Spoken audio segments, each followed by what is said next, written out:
A moral victory for the Missouri Tigers? No, that was a heartbreaking defeat, ladies and gentlemen. But I've never understood the people who've said I'd rather get blown out than lose a heartbreaker close, because I can take the emotional punch. I'd much rather see my team actually improving and getting better, because guess what? You got to lose close before you can win close. So you know what? This does represent progress for Missouri. And I am John Miller with the Locked On Mizzou podcast. Check out all my links at lockedonmizzou.com. But you know what? I'm sitting here with you on this Sunday morning for a little bonus content. Just couldn't wait till Monday. This game was, dramatic as it could possibly be, to say the least, considering how few touchdowns were actually scored in this ball game, at least until a couple to ice the game for Georgia in the fourth quarter. And obviously, Missouri was not only in this ball game all the way until the fourth quarter. In fact, they led the entire game.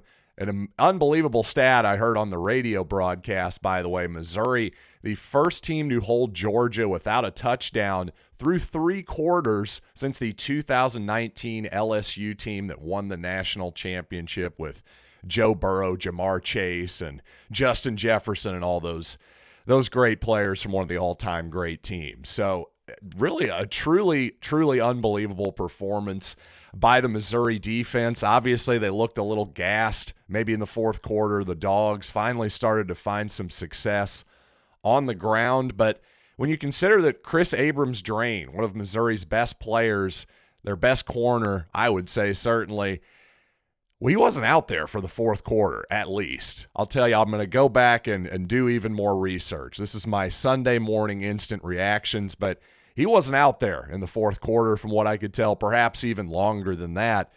Then when you consider Dominic Lovett didn't play most of the second half, he's Missouri's best receiver.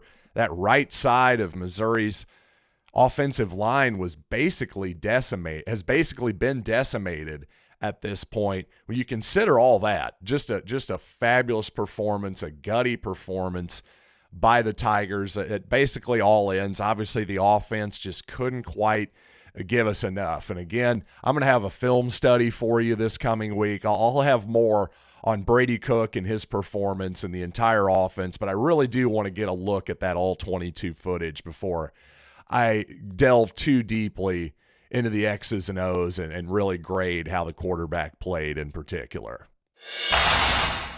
By the way, apologies, my voice is a little bit more hoarse than usual. I'm sure you can imagine why. I think I was actually making my own ears ring last night.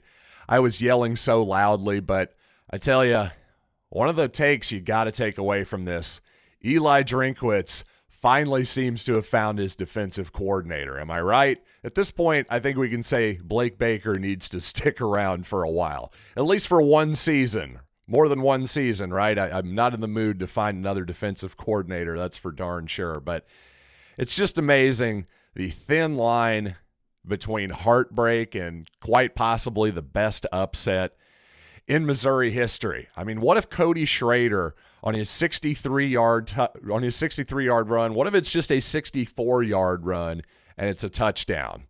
What if Missouri just doesn't false start before that first and goal play, pushing itself back a few yards, obviously has to settle for the field goal?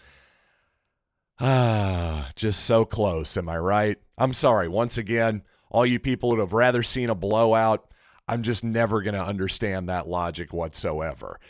But I will say, into the game, 4th down and 10, I think a lot of people wanted Missouri to go for it there late in the ball game, down 4. Obviously, the Dogs had started to run the ball, and they definitely did salt the game away with when Missouri punted ultimately. But I got to say, offensively, I just hadn't seen Missouri do quite enough for me to trust them on a 4th down and 10 in that situation against one of the best defenses in the country.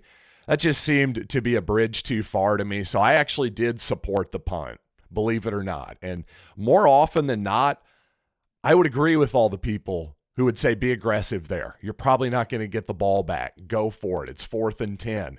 Again, I would agree. Just my instincts were telling me that the punt was actually the right call there. Now, unlike the end of the Auburn game where Eli Drinkwitz ran out the clock, settled for a 26-yard field goal to win the game. I was extremely passionate that that was the right call. This 4th and 10 thing, I could go either way, honestly. You could easily convince me that my instincts were actually wrong there and that Missouri should have went for it on 4th and 10. Show me your argument, show me some stats. You can definitely prove to me that I'm wrong there, I think. But that was just my instincts at the time. Again, it was a long shot, I think, for Missouri regardless. Were you confident in them picking up a 4th and 10? Even if you think that was the right call, you couldn't have been real confident in that. But at the same time, I think Harrison Mevis showed why I and Eli Drinkwitz, more importantly, and the rest of the team have so much confidence in him.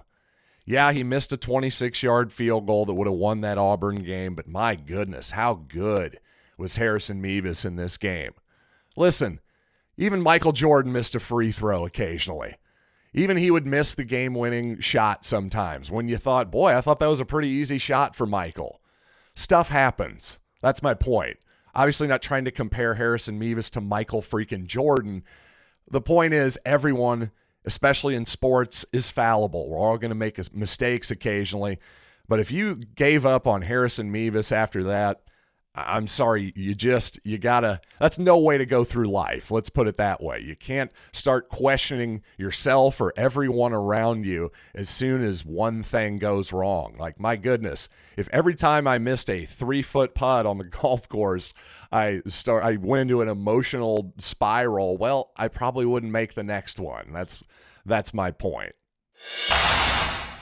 And while obviously I think Eli Drinkwitz and the whole staff deserves a ton of credit for how the Tigers played yesterday. Number one, they were ready to go. There wasn't the slow start that we've become used to this season. We've seen a few too many times, especially on the road. At home, this time, a fired-up crowd, Missouri was ready to play. But I do have some slight criticisms for Drinkwitz, some things I'd like to see Missouri change up a little bit. But first, let me tell you quickly about LinkedIn Jobs. Yes, one of our finest sponsors and one of the finest products that we can offer you, because these days, every potential new hire feels like a bit of a gamble. Well, if you want to be certain that you're finding the right candidates, well, you got to go with LinkedIn Jobs.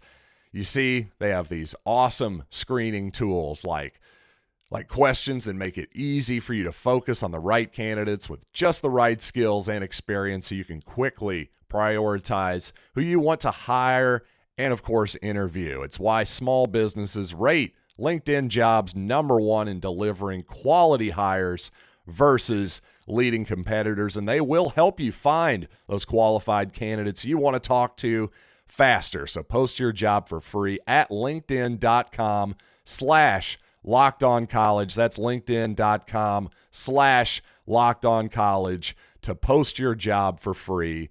Terms and conditions apply.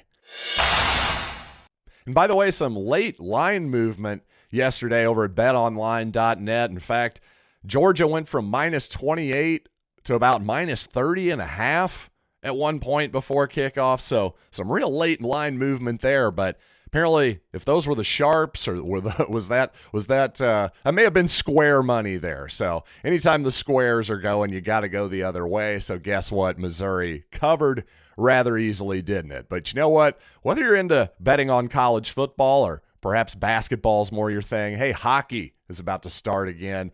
Maybe it's MMA is more your bag. Well, regardless, they've got you covered over at betonline.net. Head on over there with your mobile device to learn more about BetOnline, where the game starts.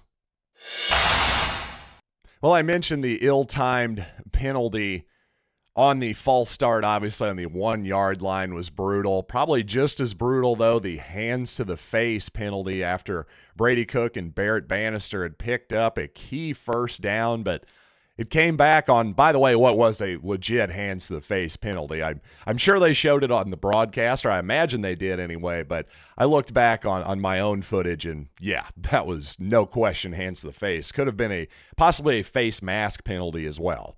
Either way, certainly a penalty on Missouri. But speaking of that offensive line, obviously some challenges there, big time. But for the most part, they held up okay. I do wish that for as much as I have to give Eli Drinkwitz a ton of credit for this team's effort yesterday, I thought some of his play calling was a little bit bizarre. Just the obsession with sort of reverses and at times, hey, a double reverse into a pass, like, my goodness, like you're asking any offensive line a lot on those type of plays to be able to hold up for that length of time. I just think asking this Missouri offense, in particular the right side, which has been completely decimated by injuries, I just think that's unrealistic. And there were several times where Missouri lost big yardage on first downs or on other downs that just basically killed the drive. So to me, Drinkwitz, enough with the long developing plays. Our offensive line just doesn't quite have enough for those, but I'll give the offensive line a lot of credit yesterday for hanging in there and playing a good ball game just like everybody else on that roster. So that'll do it for this edition of Locked On Mizzou. Wish I had a win to talk about, but you know what? At least it was an interesting ball game. Hopefully this is a good sign for the rest of the season. Let's go get the Gators. That's all I can say. So until next time, I'm John Miller, and this has been Locked on Mizzou.